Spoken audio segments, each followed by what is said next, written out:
Hi there, we're back again and complete with all four of us. I'm checking in from the States, Florian checking in from his late breakfast or early dinner, I don't know. And great to be back again. Lots to discuss.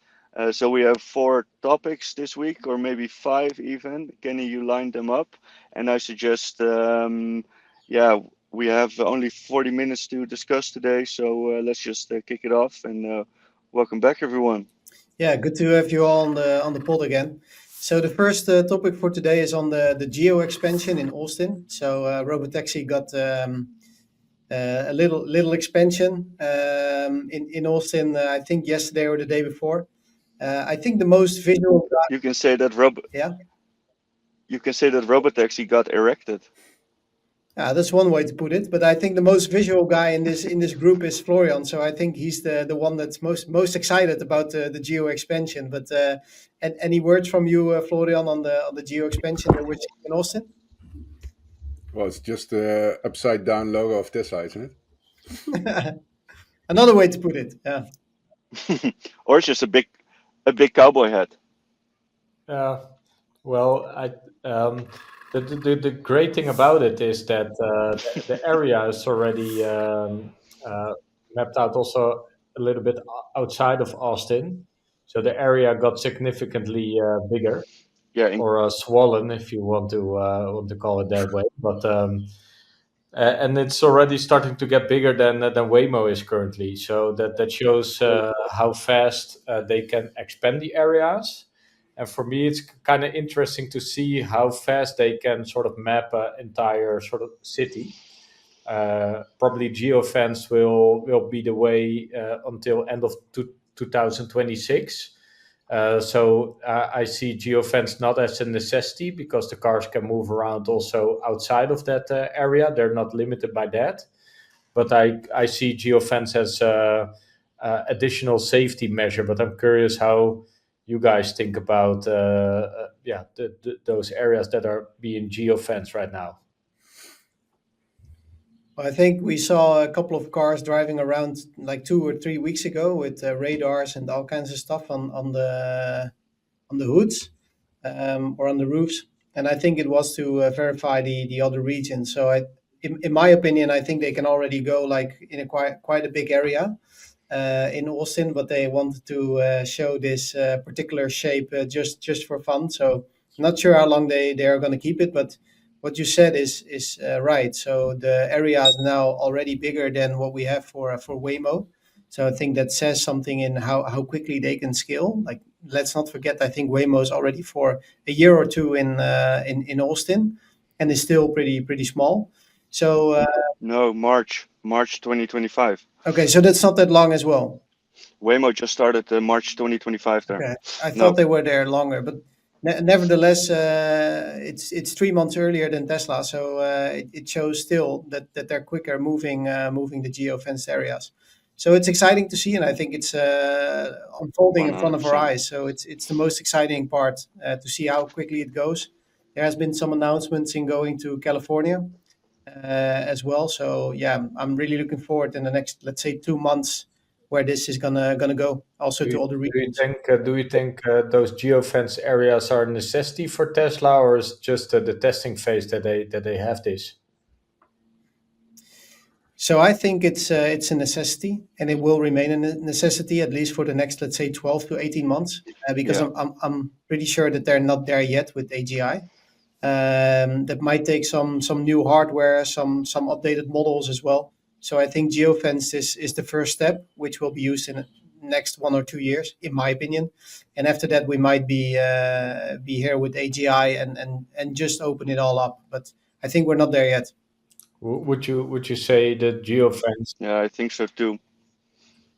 would you say the geofenced areas is sort of necessity from a technical standpoint, or is it more to ensure the user experience is on par with what Tesla has in mind? Well, they go hand in hand, I right? think both. Yeah. It's Yeah, I think both because like they want to scale not too quickly, so you don't want to allow too many users at one time. That's why they do it in a controlled fashion, like you see right now. But also experiencing FSD like all over the country. I've seen 27 states already. Um, it does not work everywhere, and even though this is not comparable like this version that I'm driving, I think the reason that they also still have a safety operator in the front seat means that they're also not convinced of like the level 5 part of it, that it can function everywhere. And they do need to rely heavily still on the mapping and the validation of that maps. So the geofence will be, I think, around for at least 2 years. But then, of course, geofence areas all over the states where legislation allows it, of course. But when I was there, I saw them already driving around validating in downtown Austin, and that's 4 weeks ago, a little less than 4 weeks ago. And the fact that they can scale this quickly, that's the insane part, and that's where they're gonna blow everyone's mind, Can somebody and nobody explain for me realizes it yet. what this all mapping means, and how often does it need to be done? Is it just for the road quality, or what are the things that those sort of cars are catching that the Tesla is not able to do? Well, it works both ways because in Austin is expanding quite rapidly over the past 5 years and will be doing so over the next 5 to 10 years. So there's a lot of road work, a lot of construction, and that's exactly where you need the mapping for, because the navigation data, if that's not on par, which it isn't, because the navigation map update doesn't get there that often, the car will make weird mistakes. So it needs to map the city, I think, every day to get a clear view of what the outline of the environment is. And then if they're running into safety issues or possible interventions, they want to drive around with validation vehicles to check whether or not FSD made the right decision in that area.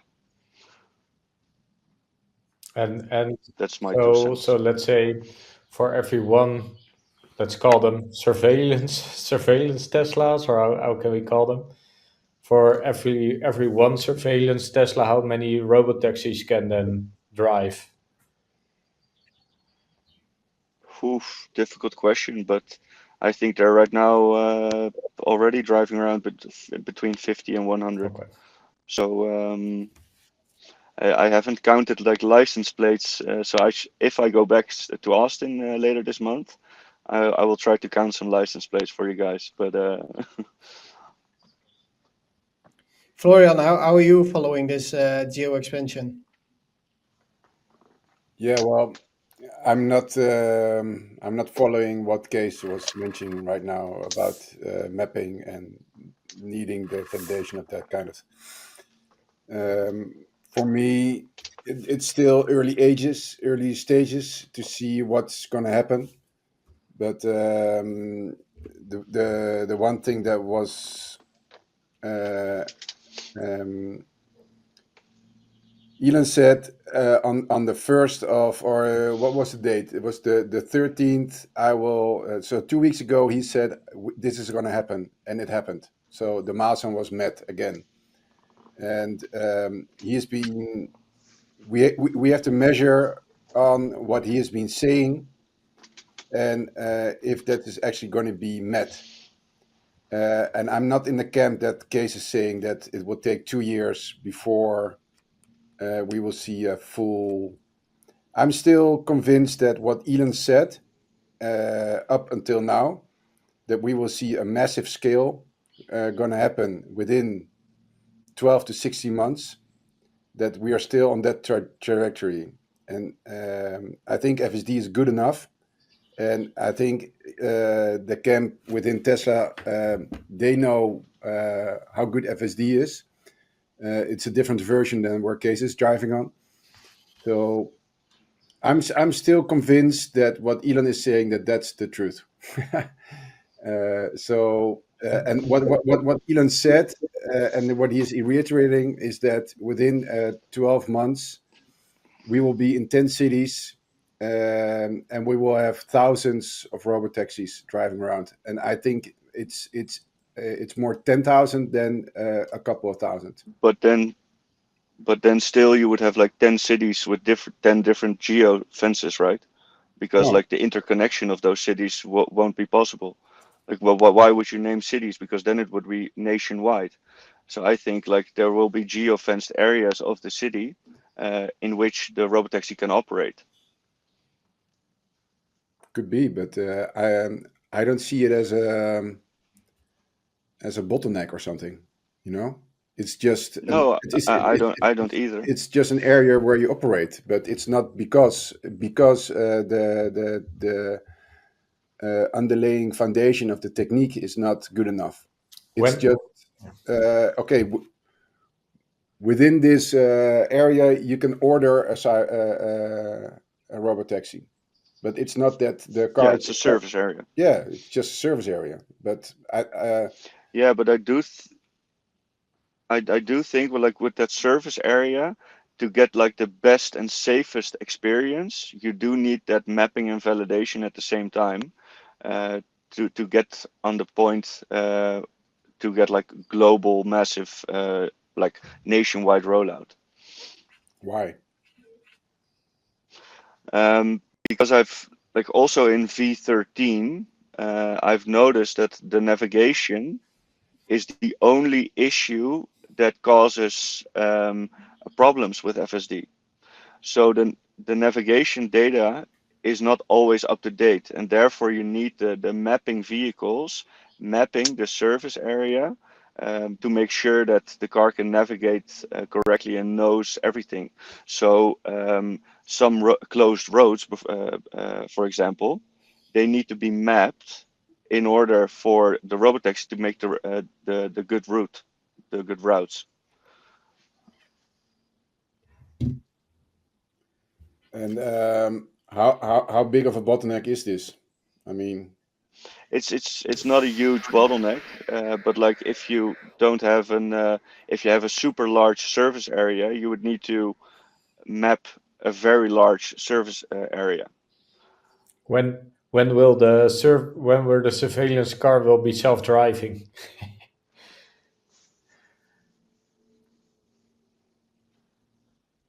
I missed that.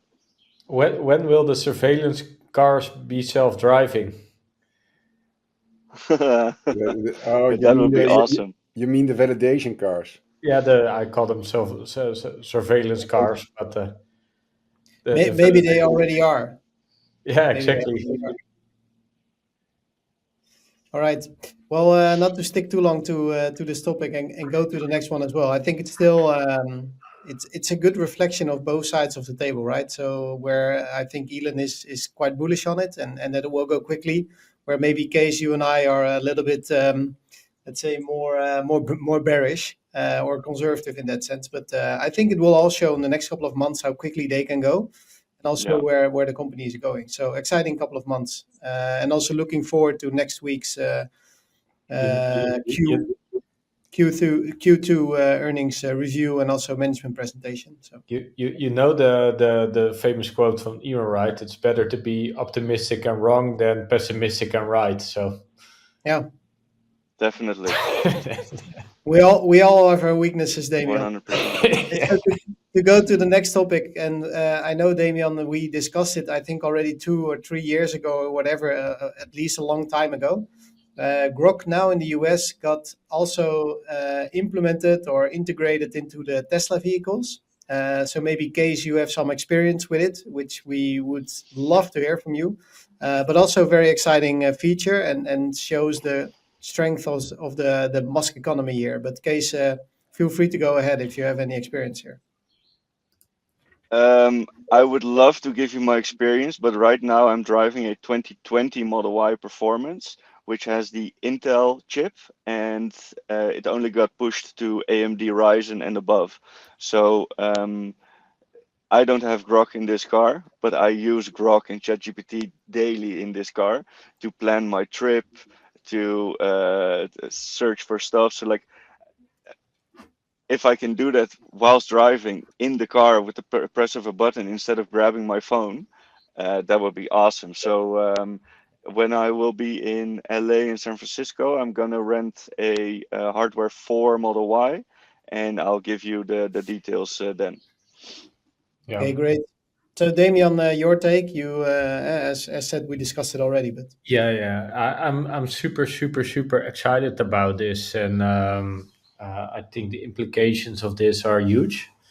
Because Grok is not only Grok, the AI enhancement of the Tesla cars, but Grok is also, of course, X and XAI. So the everything app that Elon already has in mind for a very long time, and now being enhanced by Grok. And it was quite amazing to see the release of Grok 4. I've been digging quite deep into that, and yeah, basically what they did is they leapfrogged the entire competition when it comes to AI, and this is still very early innings of the capabilities that we're going to see, because they're going to massively scale the compute.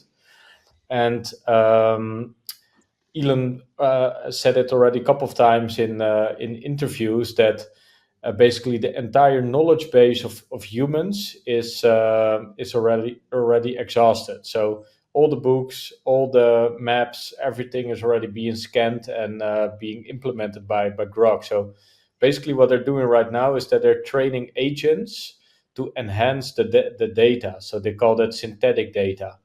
So to give an example how that could be, there could be, for example, an agent that will just come up with rhymes of a certain word, and endlessly create new rhymes. So the whole database can be, expanded with the learning model. So that's a very small example of how it can enrich, for example, language. But that can, of course, also be with certain, let's say, physics questions that we have that just require a lot of compute and thought. And so those agents can sort of map out that entire data field, and on that the AI will be trained. The reason why I'm very excited about this in Tesla cars is, this will be the number one monetization thing for, let's say, the infotainment system that Tesla has in their cars, because Grok is going to be the everything app. So all goods and services will probably be at some point to that as well. Because right now, the only reason you will use the search engine is basically if you want to buy a product, right? So Grok, for example, gives amazing recommendations if you want to make a decision about what type of product you want to buy. So, for example, I wanted the best photo camera that was sort of dummy proof, so a beginner photographer with the best quality, and then it maps out the entire sort of knowledge base when it comes to that camera. So then it gives very good recommendations, but you don't have the ability to buy it yet. And with Google, you can be sort of moved to the product by their ads, etc. And that is, of course, a huge enhancer if you can use your time in your car as a productive time to just have conversations with Grok. Voice mode is becoming more 100%. better, but also just order stuff and book appointments and all that. So if you can say like, Grok, book me an appointment for my favorite restaurant at 6 a.m. and drive me there, that's sort of the next step. And then the reason why this is very attractive for Tesla is the Grok membership right now, or the X membership, is about $300 a year, right? And this will be a necessity in your Tesla car so fast that if you use it and install it in your Tesla, you will probably pay. You want to have Grok enabled. So this subscription add-on. Normally, if you use that device or so, there's a cut for the people that can use it, and probably Grok will be tailored with all prompts and agents that are specifically for your car. So This is a sort of quantum leap, in my opinion, for this whole infotainment system, that sort of whole app store that Apple sort of has. But then everybody will subscribe to Grok, and Tesla can take a cut of 30 to, let's say, 50% of that. And let's say if they have a cut of 30%, so let's be conservative here, then with 10 million cars on the road, this is already such a recurrent model that is being added to Tesla. So Tesla can basically leverage the top-notch apps and systems, especially for the car, and create an additional revenue stream out of that. So, and then this is just the early innings of that. But Grok, of course, will start giving recommendations and also paid recommendations at some point. So, for example, if you use certain agents, it can be a monthly fee, but it can also be like, okay, I book an appointment for a haircut, and if you don't have somebody that can cut your hair yet, it can be based on the location where you are. But I also see a sort of bidding system occurring, where you say, okay, Case wants a haircut. Who wants to cut Case's hair? And so you accept that thing, and if you accept the thing, you pay, let's say, $3 for that client. So it becomes a sort of system where you can where you can just say, I have a need, and then the marketplace will respond. So all the goods and services will be available in Grok in a way that is most convenient for users.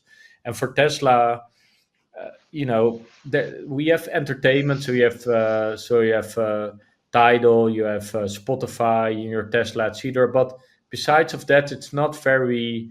There's not many apps in the Tesla App Store, and that's of course for a purpose, because the Tesla software needs to be even more reliable than the software of an Apple phone, for example. Because simply your car cannot crash. So Grok will meet the Tesla standards when it comes to reliability, and will be designed sort of first for that. And Elon is of course very smart as well, because he sees Grok as leapfrogging ChatGPT. All the talent is leaving ChatGPT, as to be expected. Zuckerberg is also steamrolling over ChatGPT very soon, because he invests very heavy in everything. But Elon also sees like, okay, the heavy users are then of course also the Tesla users. So a giant base of new clients, let's say 10% of the Tesla drivers uses a Grok as their feature. That's already 1 million cars that will have a monthly subscription.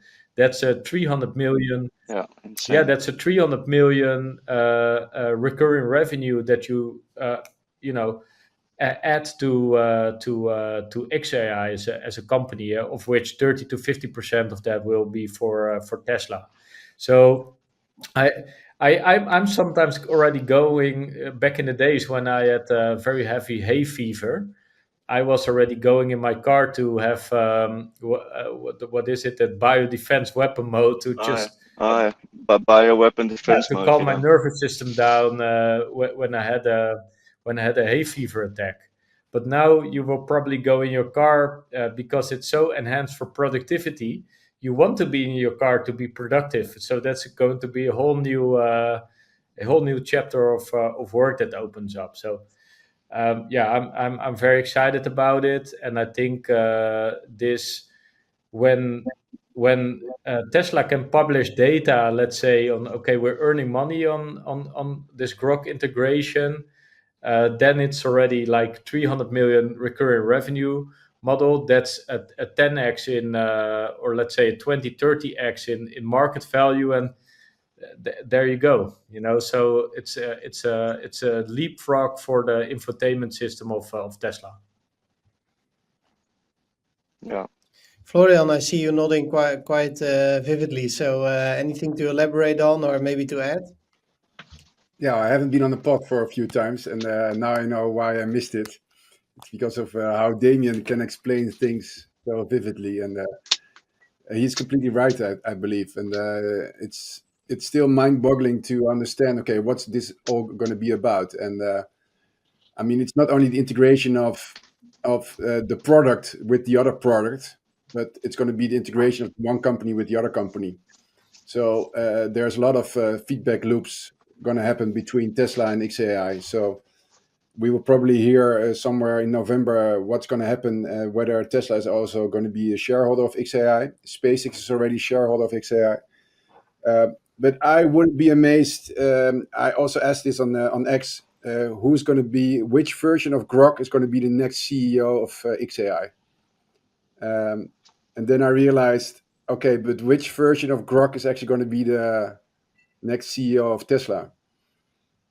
And Elon already gave an answer that he was asked who is going to be the next president of the US, and he laughed and he said, "It doesn't matter. You should ask which AI is going to be the president in 2032." Yeah. So Wow. this is how he's Wow. thinking, you know. And I mean, we are at the beginning of something. I also watched our friends of the All In podcast, and Shamat told very vividly. He shared the letter of the bitter lesson. I don't know if you have seen that, but No. It actually shows that the human way of actually approaching AI is not the good way. So the way we should approach AI and scale AI is the way Elon does, which is adding a lot of compute and generalizing AI. So we as Tesla followers have seen a perfect example with FSD. It's a generalized solution and you put a lot of compute against it, and then you need training data. So the bitter lesson is that every AI company knows right now we just need to generalize it and put a lot of compute around it. So who are the two biggest compute powers in AI? Tesla and XAI at this moment. And I think Elon is already thinking about the next bottleneck, which is data. And then who's going to provide or who's going to solve this bottleneck is real world data from the cars and from the bots. So this is also going to be like a loop from Tesla to XAI. So yeah, it's fascinating stuff. And indeed, I mean, that's also what the CEO of NVIDIA is saying, is that why is NVIDIA giving all these GPUs to Tesla and to XAI? Because he sees how fast Tesla can deploy it, or Elon can deploy it and actually earn money on it. Yeah. So the example that Damien just gave is, this is the way Tesla is going to earn money with Grok. That's how this is going to be their return on investment on all the GPUs that they just bought from NVIDIA. So with that return, they can buy even more GPUs. So that's why NVIDIA is going to say, okay, I'm gonna focus on these two companies. Yep. And with that, they will take a leap and take a big advantage again in their competition. So yeah, fascinating. Yeah, so there are a couple of things you can predict for sure. Hey. So number one, what we can predict for sure is that the whole database of Tesla, of their real world AI, of all the video mapping that has been generated by the Tesla cars will be levered by XAI. So that's going to help them with creating movies, with creating video games, and all that kind of amazing stuff, image generators, etc. So that's a prediction that we can make that will be coming out 100% sure. Second one that is going to be a very logical step is, of course, that Grok will be installed in Optimus.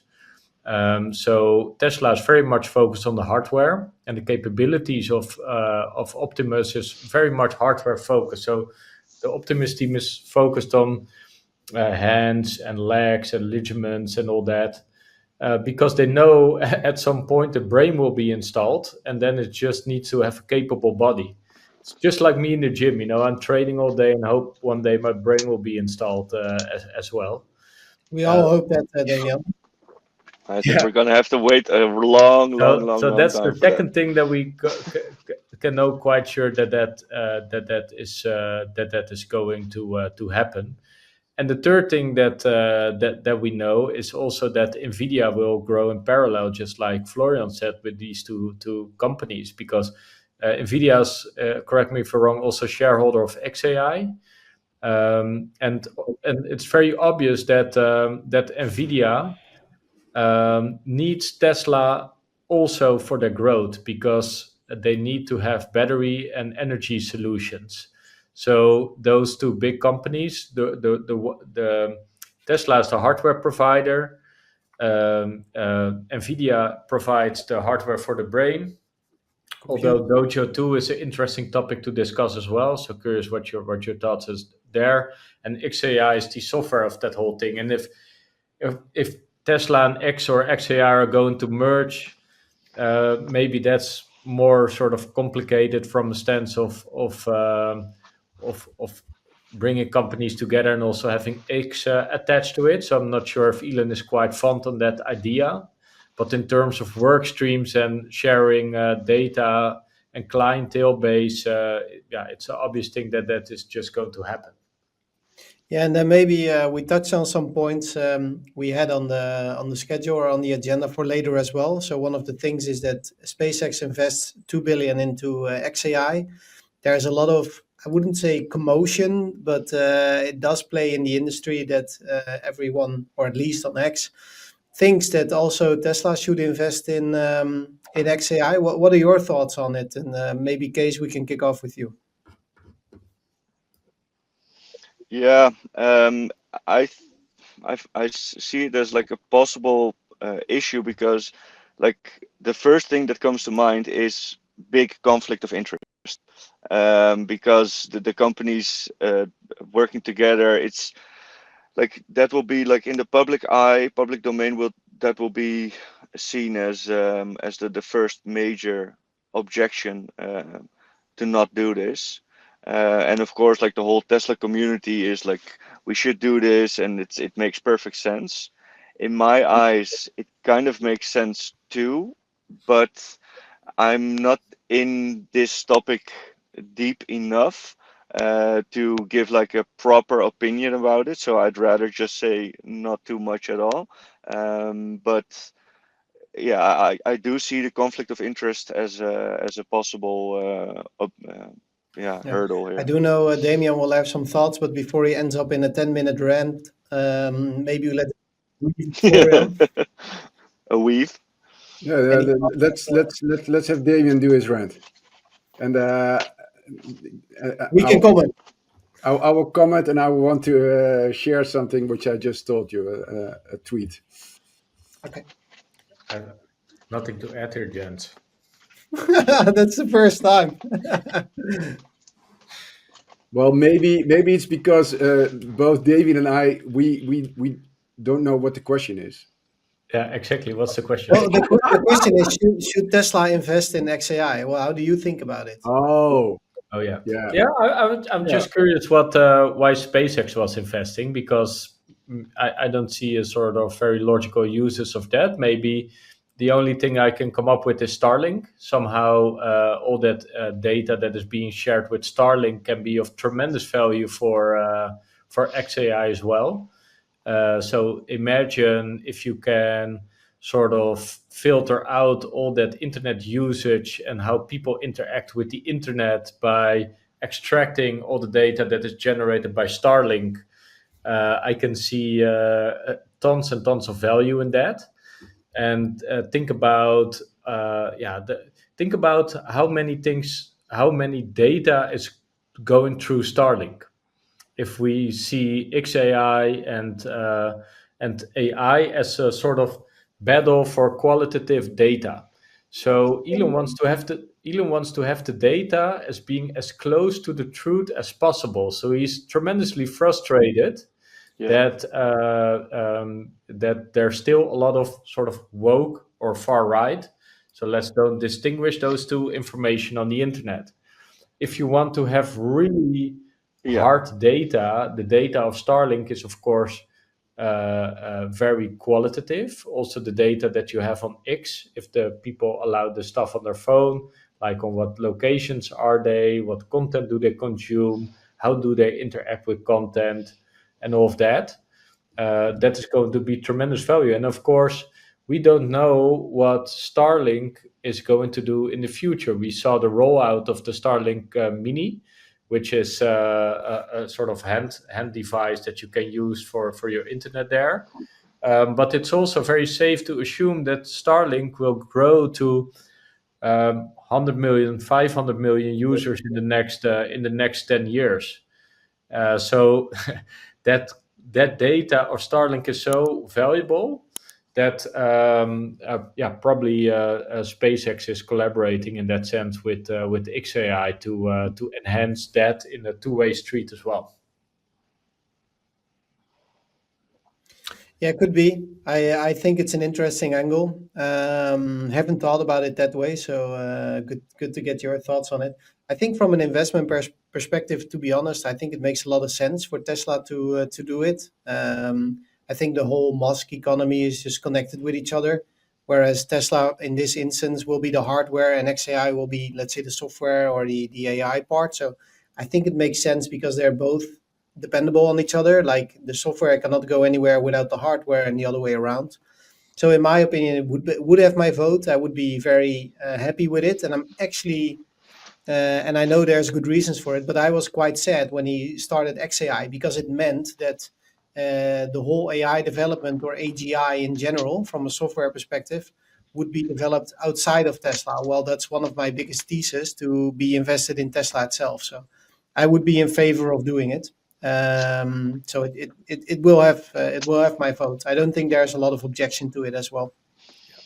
What the amazing thing is, if you think about the usage of Grok itself, right? So we know Elon always comes from a physics angle. So he views the world through the lens of physics and those models. So follow the law of physics. Everything else is a recommendation.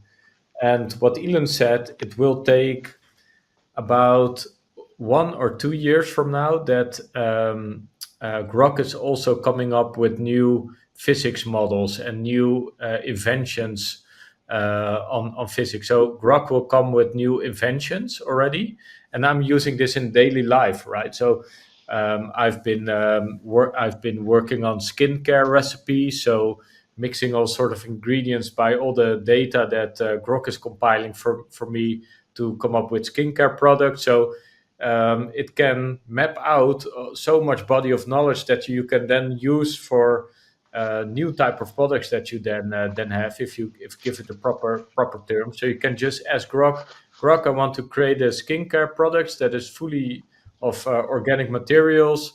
Can you help me sourcing the ingredients? How much ingredients I should have, and how can I mix it, etc. So it gives you the whole recipe and whole manual how to do that. So that will open up, of course, a whole new library of innovations. But those are not so, let's say, groundbreaking. Those are sort of more combining all the knowledge that's already has. But that's already a big plus, of course, in productivity that you can have. But it will start coming up with whole new things and whole new ways of thinking very soon. And that is, of course, also insanely valuable for SpaceX and Tesla, because SpaceX is trying to solve very difficult material questions. So, for example, how can we create a heat shield that is resilient if we want to go to Mars? What kind of molecules does it need to have? And those kind of questions are just a very small percentage of humans can work on those kind of questions, but those people will now also be enhanced with probably dedicated agents just for SpaceX material science teams and all the sub teams that that SpaceX and Tesla will have. So by just making that investment, SpaceX is also guaranteeing sort of that workforce that can work on dedicated questions that probably lives within SpaceX as a company. Yeah, Yeah, and, exciting. Go ahead, Florian. you made me think of something, Damien, that I don't know who said it, but I believe Elon said it in the interview with the release of Grok 4, that SpaceX and Tesla already are using certain tools which are not released yet in Grok 4. Yeah, of course. Yeah, so they are already using those kind of tools in order to help their companies become better. But I'm looking forward to having those tools available in Grok. No, How but amazing would that be? that's a super crazy thought as well. We talked about it in the Optimus discussion as well. But if you think about the following, Tesla a year from now, integrated with Grok and XAI, then Tesla has the Optimus bot, has Tesla semis, and has Grok sort of expanded versions fully developed for Tesla and SpaceX as a company. Can you imagine how insane it is when it comes to productivity and cost? It's a 10 to 100x competitive advantage if Tesla can just employ that for themselves, right? So if they can just deploy the first 50,000 Optimus bots and the 100%. first 10,000 semi trucks for themselves, yeah. So if you think about that, like the geofence areas, and then having a semi truck being unloaded by Optimus bot, those kind of business opportunities for packages, and it's so crazy how Tesla can develop in the next 1 to 5 years if those in Yeah, and Damien, we learned yeah. that in Hanover, right? They are already like deploying the semis for themselves between the Fremont factory, the New York factory, and the Buffalo factory. So that they're doing this already, and it like exactly the same what you said, Florian, with the Grok 4 things that they're using, which isn't in Grok 4 yet. They have been doing this with robotaxis, the same thing.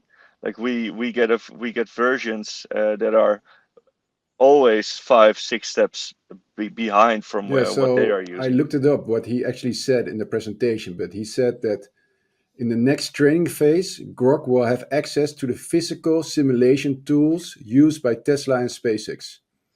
So XAI has an Wow. advantage that no other AI company has: access to near perfect simulators of the physical world. Having unlimited access to these simulators could allow for unprecedented advances in hypothesis testing and Grok's learning. So he also said something in the following terms. It was like, if they do a crash test at Tesla, they already did that crash test in a simulation. So the only reason that they would do it in practice is to test the simulation data to see if it's like a feedback loop. Okay.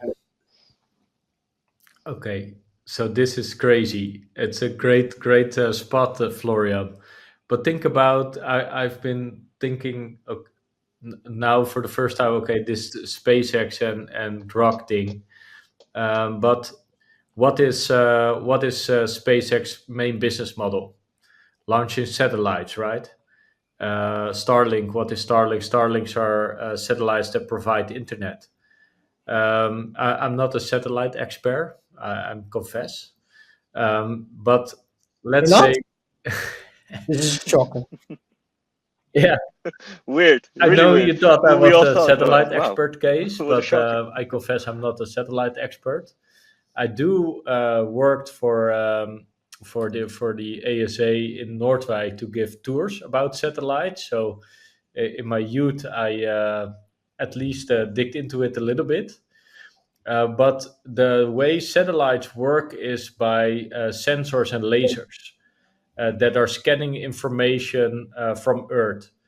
And so, for example, there are lasers and sensors that can measure temperature of certain of oceans. They can spot wildlife. They can spot the amount of any given animal that is roaming around the earth, so that they can gather so much data.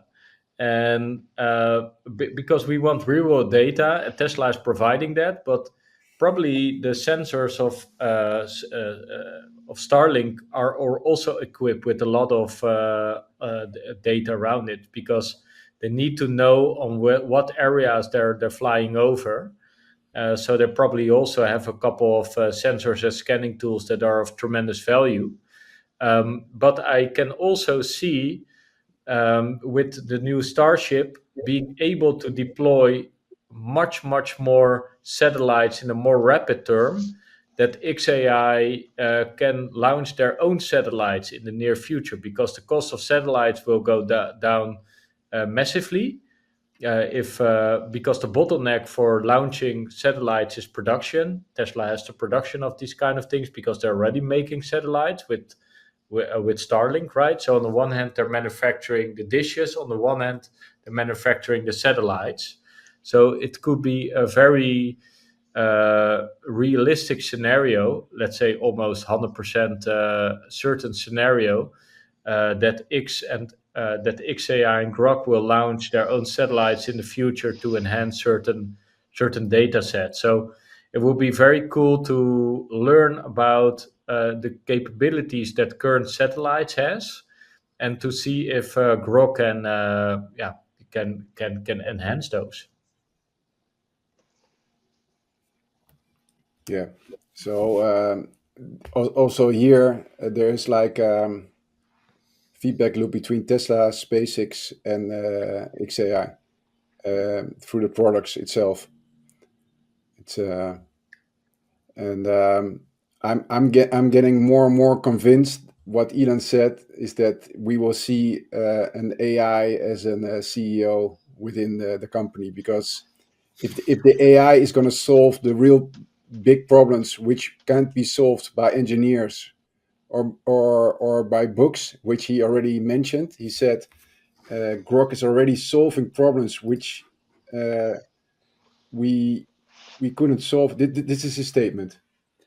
Grok 4 is the first time in my experience that an AI has been able to solve difficult real-world engineering questions where the answers cannot be found anywhere on the internet or in books, and it will get much better.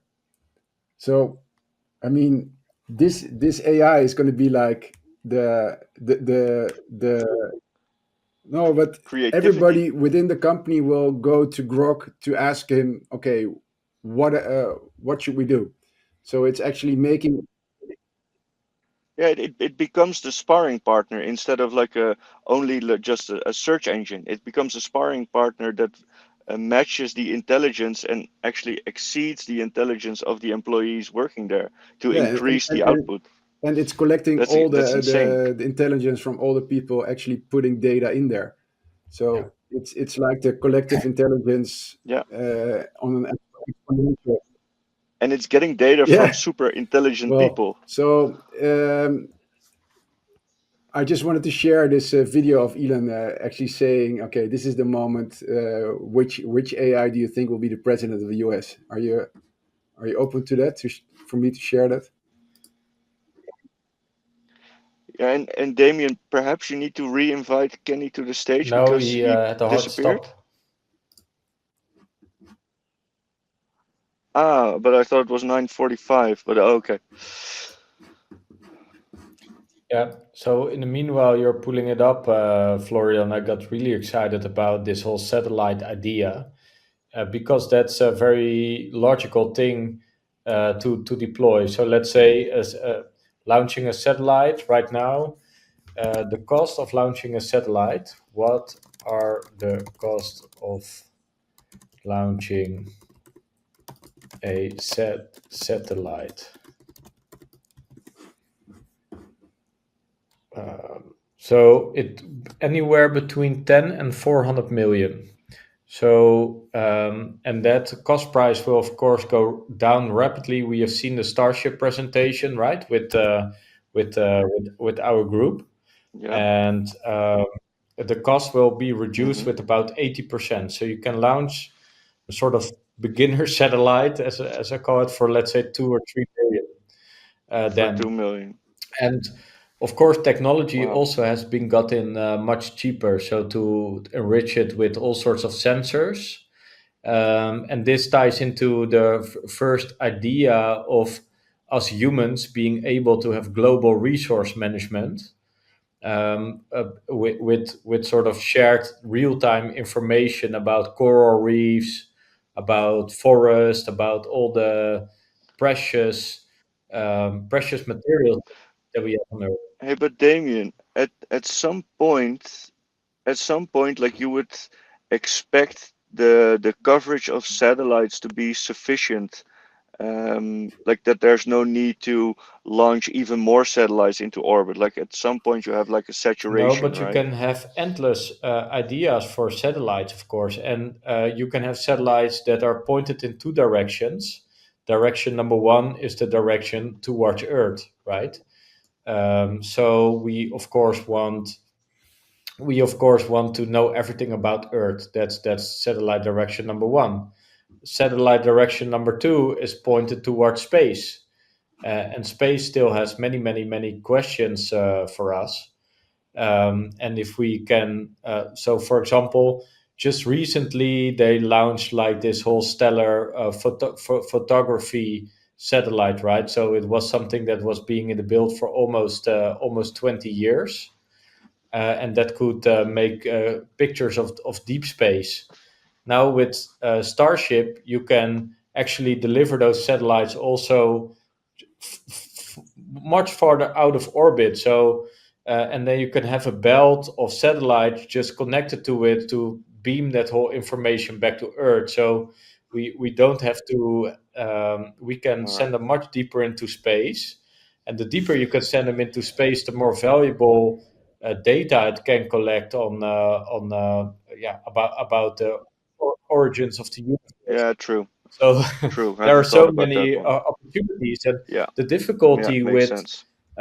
with those kind of satellites is just the vast amount of data that you then get in, because then you get pictures of thousands and thousands uh, of of universes and solar systems. And you know what do you want to do with the data? Then of course XAI comes into play to analyze that whole stuff and to get useful stuff out of it. But the optionalities of that can only be enhanced with AI, because humans are not possible to sort of analyze that whole data set that will be there, but that those satellites will spot all sorts of opportunities for rare earths, for planets, for information that we don't have right now that can enrich us. So if you go to the whole premise of XAI, is solving the problems of the universe, something in that realm, right? Or better understanding the problems of that universe. That is where XAI is aimed at. And then SpaceX is, of course, a huge enabler for that whole mission. Yeah. Yeah, still lots to learn in that regard. But I'm always like when it comes to satellites, I've always have this. Is it the Fermi paradox? Or the it's the Fermi paradox, right? Or the Kessler effect, or one of both. That like at some point you would have too much space debris circling the Earth that you cannot launch anything again anymore from the Earth Yeah. into space. That's not the Fermi paradox. The literal The No, Fermi like is paradox is about the aliens, isn't it? Well, so the literal mission of XAI is understand the universe.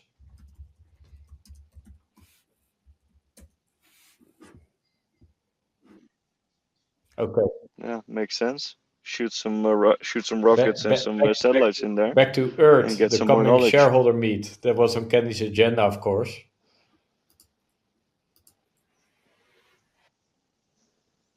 Yeah, it's in No, November, it's right? 6 November. next week, I think, or the week after. Q2 earnings. Yeah, the 23rd. All right.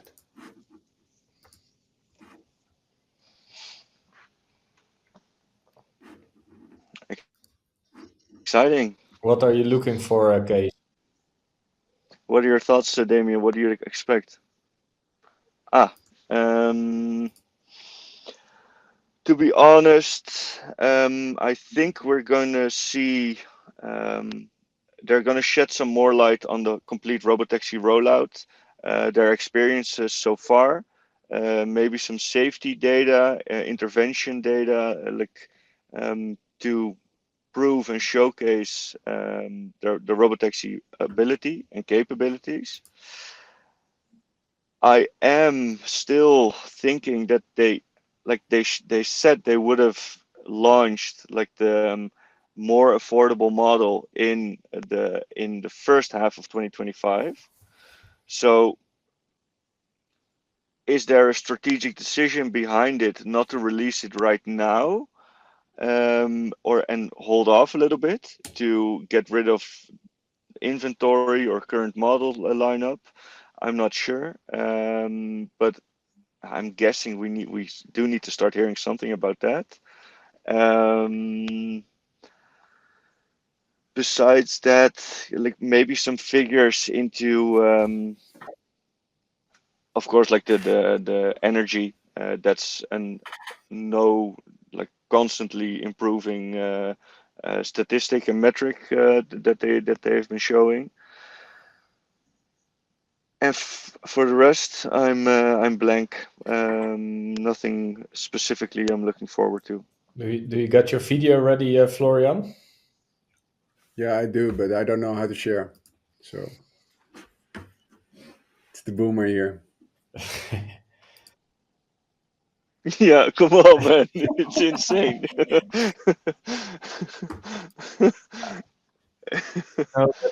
And we can explain it every time, but you just don't do you have pick it up an anymore. computer, Florian? Sorry? You have an Apple computer? Yep. Especially for the boomers that made this Yes. whole mouse just with one button on it. I'm sharing it, but it's not presenting. So I don't. No, but you need to add it to the stage, I guess, because like underneath you see all the people on the stage, us three, and if you go share something, Oh, you I need see it to here. Yeah, add it to the There we go. stage. there we go. And now we don't have audio. How do I get audio on this? Click on the video and then turn on the audio. There we go.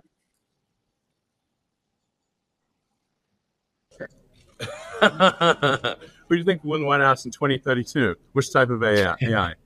Transformers or the future? Transformers are the future. I love the how the guy laughs. That's so like his laugh is so sincere. Yeah. And also like I start laughing as well when you hear the guy laughing. I watched this compilation video of Elon laughs.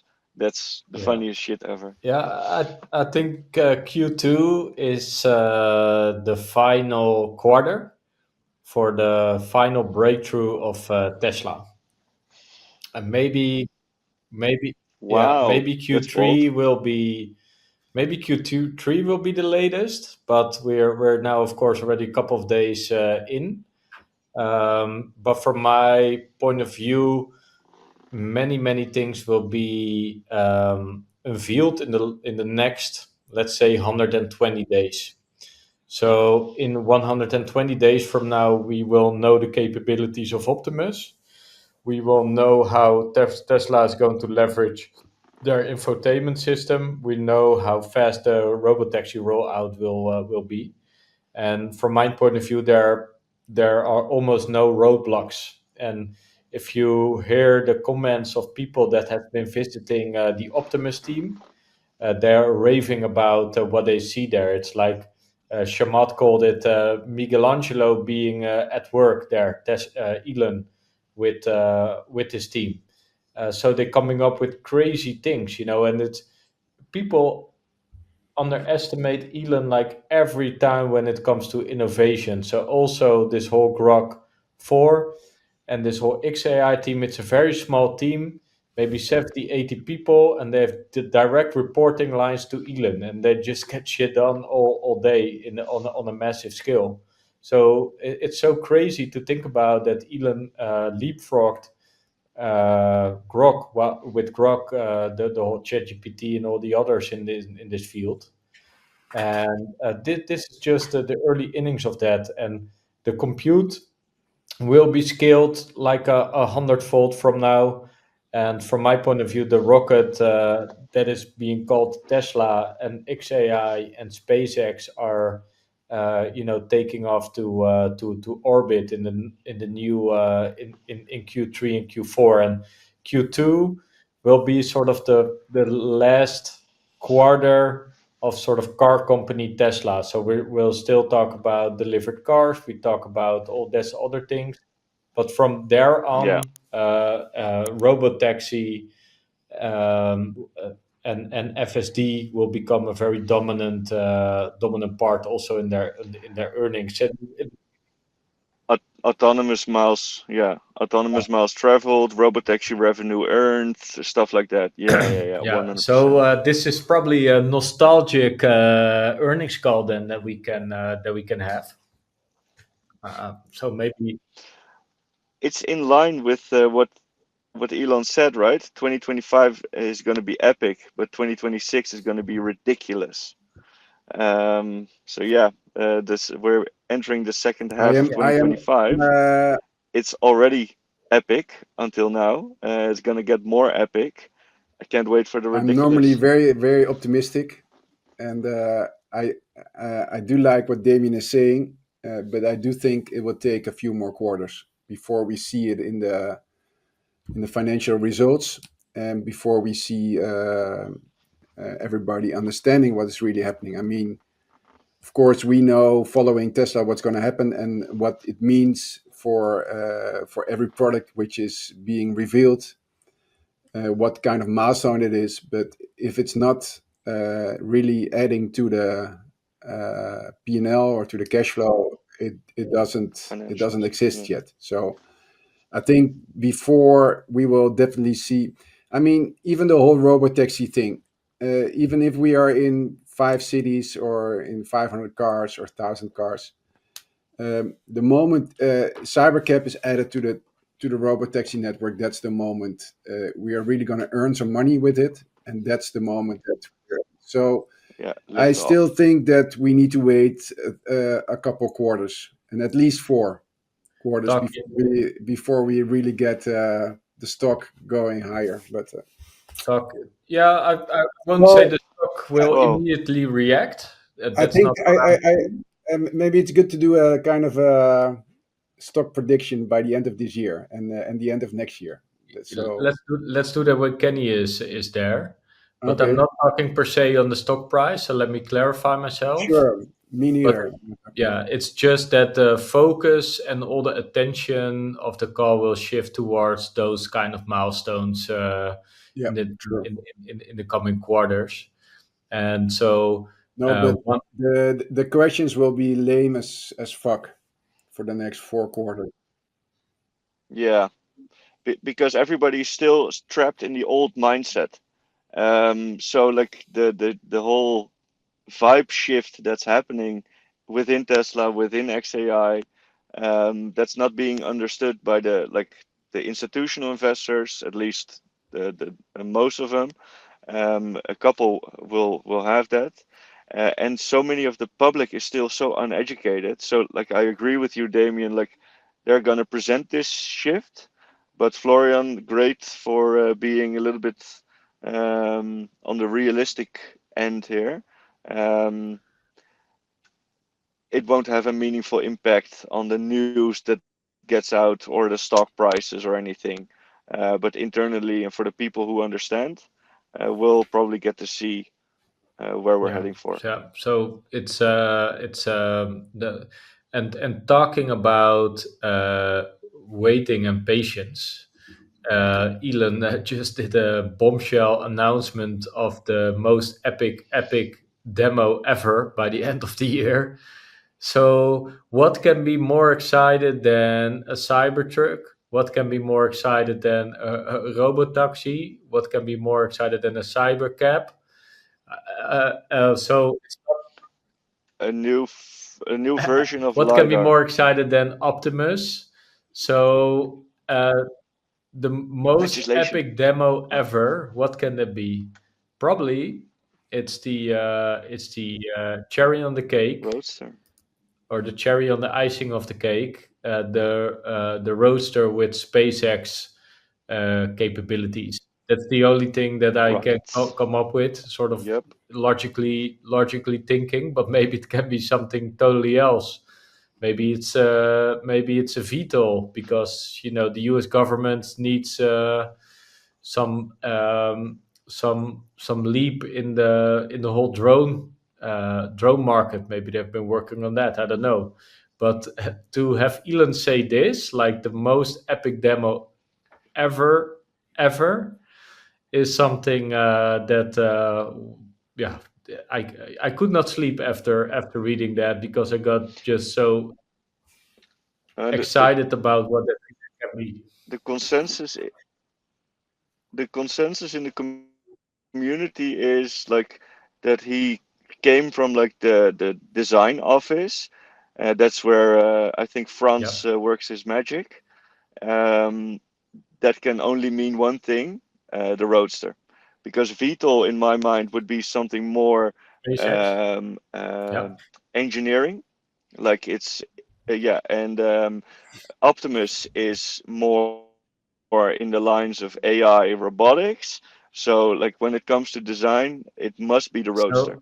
So, so they said, Yeah, it like, must. it will fly for a number amount of seconds, right? So it's such a crazy thing what they're going to make there, and probably I have this imagination that Elon was in that design studio with the team, and they said, Elon, we got something for you. Are you ready? And he said, "Yeah, bring it on, bring it Yeah, on." And then Franz say, "Okay, here are the keys, man. Push this button." And then Elias just flies through the air with this machine of him. I don't know. And then so pumped with adrenaline, he grabs his phone and just say, "Well, this is going to be a demo. Must be Yeah, yeah, something." so the Roadster is the next drone. No, not a drone, but sort of Earth spaceship, so to Yeah, yeah, say. yeah. That will be realistic. So. Yeah, next level drone. Yeah, so that in view, that wow. Well, the, that's the reason I hope they're going to do this is because of we saw like this Chinese brand like Xiaomi beating Tesla on the Nuremberg ring, right? And Rimac has been faster than the Model Plaid, etc. And I think, like, okay, this Tesla needs to. They are, of course, not only a car company anymore. They sort of, but as a brand, I feel at some point it becomes a bit utilitarian. Correct me if I'm wrong. So it's coming about all Model Is being cranked out, getting from A to B with a cybercab. I'm of course very excited about that whole future. But me as a sort of car enthusiast also likes to see sort of sort of epic halo cars yeah. that just give that brand the extra push as being superior to everything that exists in the market. Yeah, it would be super awesome, and the community is waiting for it. The whole client customer base is waiting for it. Heck, even Mr. Green is waiting for a couple of them for years already. Yeah, and the design already was super cool. So, but like it has aged, of course, that design, and the design language has shifted in the meanwhile. When we see the new Model Y, Cybercab, and of course a Cybertruck. So yeah, it's more than logical that also Roadster will get a refresh or like an updated design. So with insane how specs. come that? I mean, Grok already knows everything about this launch. So how come we cannot ask Grok about this launch and about the details? Because we use the old Oh, version of Grok. You just said it 30 yeah. minutes ago. Hey, I think this is a good bombshell to end the episode on, guys. I need to find myself a Did one of you restroom, guys and did I you guys already talk to one of the companions within Grok, with Amy or with Rudy? Not yet. Not yet. no, no, like I didn't understand your question because I thought like you asked it in the group chat, but I thought it was the different modes that you were talking about, but I haven't tested the new companions yet. But you already know how she looks. Yeah, like an anime Yeah, chick, right? I saw the video from Jeremy Judkins. He is super funny, that dude. yeah. It's quite funny to actually converse with her. She is she's quite something. Well, I have a couple of hours to go driving before I hit the Salt Plains and Bryce Canyon National Where are Park. you right now? So In Utah? I'm in Utah. I'm just outside of Salt Lake Oh, City. I've spent some time in the Badlands, Mount Rushmore. I've been to Yellowstone. I've been to Grand Teton, and I've been just boondocking everywhere. So I don't know if you can see, but like this is, I have my bed inside, and I have my fridge installed. And the only downside is like I was thinking just before I left, I need to get a Starlink and then just have hmm. internet everywhere. But I decided like I packed way too heavy already. Didn't do that, and besides, a lot of Starlinks were sold out. But my internet is like it's fucking me up. It's so nasty, so annoying, and everybody I meet at superchargers, a lot of people doing the same thing actually. They all have their Starlinks in the car. Yeah. It makes so much more Buy sense one on because the Amazon, internet and you have connectivity in the internet States. tomorrow, okay? So Yeah, but they're super expensive here, man. They're way more expensive than in okay, Europe. maybe you should ask Mr. Green for a raise then in that case, because you bring all the bombshell news live from the US, so that's very much appreciated. And I also have something to unveil in the next podcast.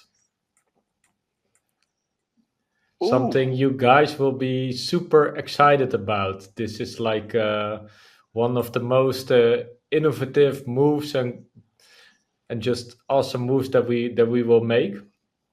So yeah, be prepared for next week. From which perspective? wow. Huh? Okay. From which perspective are you talking? Just from the perspective of do cool stuff in your life. But So from Damien or from our pod? both. So it's a multi usage fun enhancer that we will have per next week. So that's where I leave it at. But Wow. you guys will That's be pumped if you see it. that's a big bombshell. Well, thanks, Damien. And now I can't sleep for the Yeah. Yeah, rest of the just week. like Well, Elon do announcement and then you wait. That's the thing. Okay, yeah. well, Well, that's see you all I next can week do. then. Yeah. I'm Okay, take excited. care, boys. Yeah. You. Bye. Bye bye.